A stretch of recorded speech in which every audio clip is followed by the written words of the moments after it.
Hey, what's up everyone? This is Silver Slayer. Thank you for tuning into this video. Silver is being neglected. And I'm not just talking about central bankers sweeping silver under the rug nowadays because it threatens the US dollar. This goes back centuries. This goes back to the beginning of man, biblical, ancient times. Silver has been devalued. Why is this happening? Is it going to continue to happen? And also, what is silver's true value then? That's what we're going to be talking about in today's video. You definitely want to stay tuned in for this. It's going to be a good one. Also, make sure you like this video.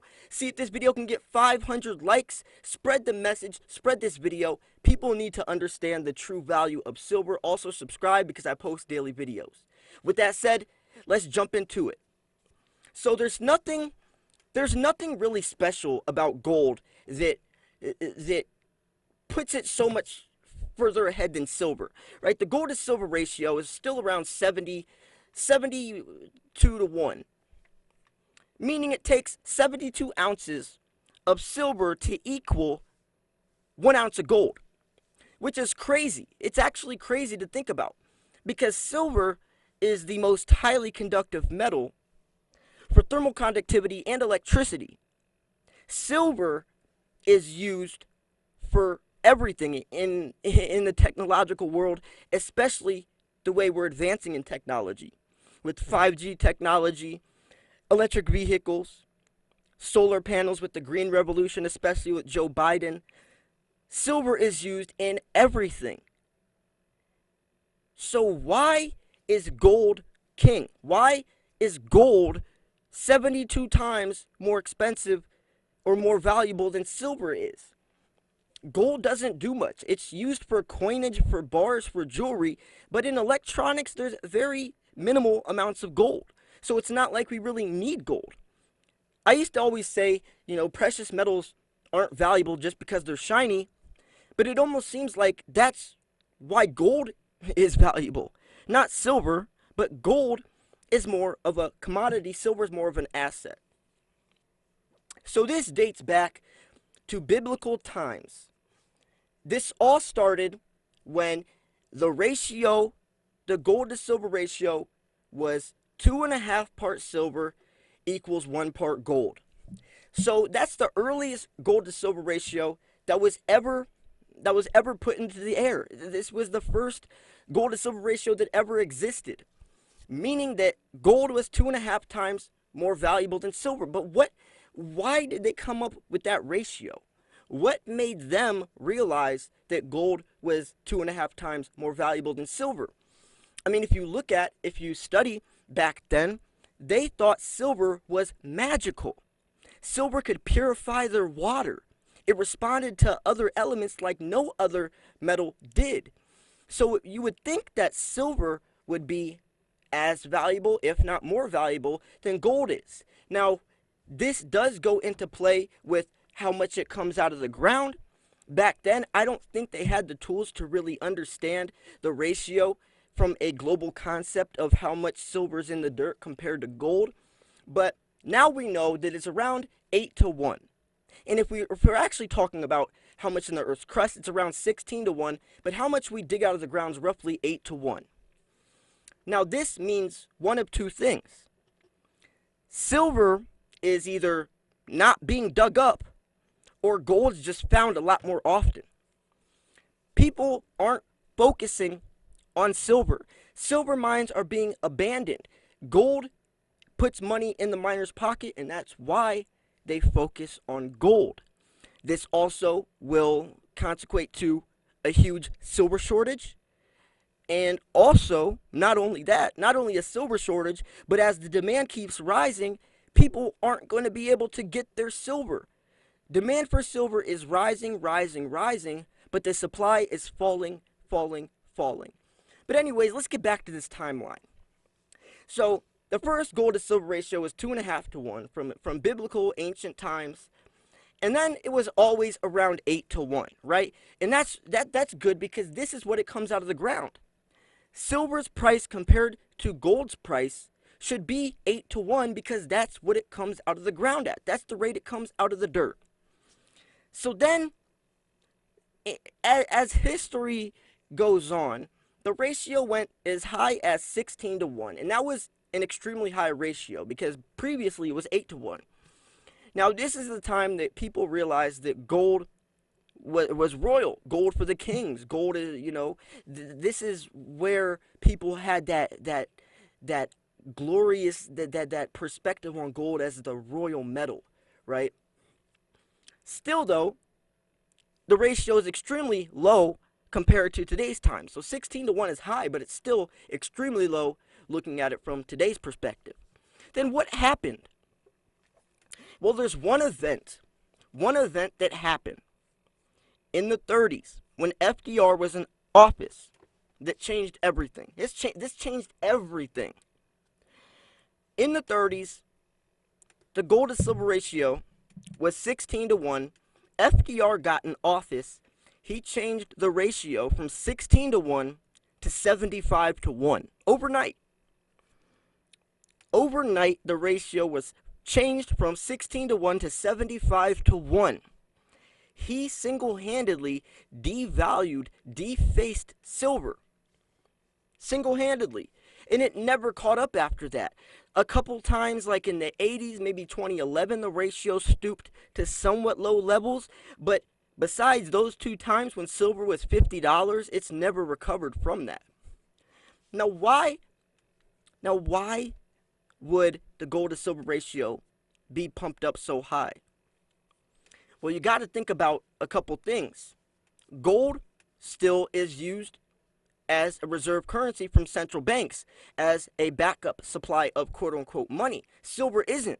Silver isn't anymore. Once upon a time, we had the gold and the silver standard, so our money was backed by real gold and silver. Was actually backed by something. Nowadays, our money isn't backed by anything, and you can see why we're in such a deep hole that we're in. So you got to remember why silver has value compared to gold. We have so many uses for silver. I couldn't even make this whole, I could have gone this whole video just talking about different things silver is used for and why it's going to keep being needed more and more and more. See, this is a scary thought. Like I was talking about earlier in this video, miners aren't focusing on silver. They're digging up gold, lead, and zinc because that puts money in their pocket. Think about, but it makes sense though. Think about you're about to scrap a laptop. There's a little bit of silver in a laptop and there's a little bit of gold. But if you scrap out the silver and it comes to a couple grams, you won't even get 50 cents worth of money back, profit. But if you scrap out that gold, since gold is around $2,000, you might make a pretty penny. It's actually worth your time. That's the perspective miners have. If they're going to dig up precious metals out of the ground, they might as well dig up the one that puts money in their pocket, regardless of the consequence. And here's the important part. Regardless of the consequence, and there's going to be consequences, they know that silver supply is extremely important. Silver production is extremely important, but for the past 7 years, the global silver production has been getting cut back by the hundreds of millions of ounces. That is something serious. These numbers are serious, especially looking forward in the next 10 years with the green revolution. Everything is going to be green. There's not going to be any type of the same vehicles, way that the companies, factories work. It's all going green with solar panels, all solar technology. And silver is in photovoltaic cells, PV cells. Silver's in that. That's what silver is. So silver demand is going to be boosting from the green revolution sector. The 5G technology sector, 5G towers are used with silver, and electric vehicles, Tesla, all these new age cars are all going EV, electric, silver being needed in that as well. So this is an ongoing pattern of, as we advance technologically, we need more and more and more silver. But remember, the supply is still falling as of today. What's going to happen when the supply cannot meet the demand, or when the demand cannot meet the supply? It's going to shoot the price up. That's investing 101. Low supply, high demand shoots the price up. But also, not only this, but think about this as well. Gold, since gold is used more for coinage, more for bars, more for jewelry, a lot of gold is remelted, rescrapped, recycled, reused. Silver, on the other hand, is lost in technology. Nobody's scrapping up the silver out of these laptops or cell phones. They're scrapping up the gold, though. No one's going to pawn a little dainty necklace that will get them 75 cents at a local coin shop, but they will scrap their their wedding band or whatever the case is, right? That's gold, because it's profitable. So a lot of silver is lost in technology, especially since silver is an industrial metal. So yes, it comes out of the ground roughly 8-to-1, but the ratio is probably smaller than that because of all the silver that's lost, never to be recovered. So if you still think that silver isn't neglected, that silver isn't swept under the rug, let me put it to you one more way. Look at this. The dollar, fiat currency, is worthless. It's worthless. Lost 98% of its purchasing power due to hyperinflation. The dollar is going into the ground fast, especially with this global pandemic on our hands. Now remember, like I said, gold and silver is real money. It has intrinsic value. Money is something that cannot be created nor destroyed, hence precious metals. Central banks want you to invest into things that are pegged to the dollar. Because if you're in debt, you are a slave to the system. They want you to be, they want to control you. They want you to be in debt. They're going to push college. They're going to push loans. And all that stuff is going to be something that, it's a power move. They want to control you. They want you to be a slave to the system. Think about this, though. If you transfer your fiat money into gold and silver, you're no longer a slave to the system. You're in complete control of your money, and that's what they don't want. So it makes sense why they're going to push investing into stock markets over gold and silver, because stock markets are still pegged to the US dollar, right? Gold and silver isn't, though. So they're going to push stock markets at your face. They're going to sweep gold and silver under the rug, call silver a bad investment. They're going to talk about everything negative under the spotlight with precious metals because it's a threat to the US dollar. You can take control completely of your financial future, your wealth, by investing in the precious metals, and I hope you understand and see that now. Thank you so much for tuning in. If you enjoyed this video, if you thought it was educational, informational, or at least just entertaining, make sure to smash that like button. Subscribe if you're new. I post daily videos. With this was Silver Slayer. Thanks for tuning in. I'll see you guys soon. Peace.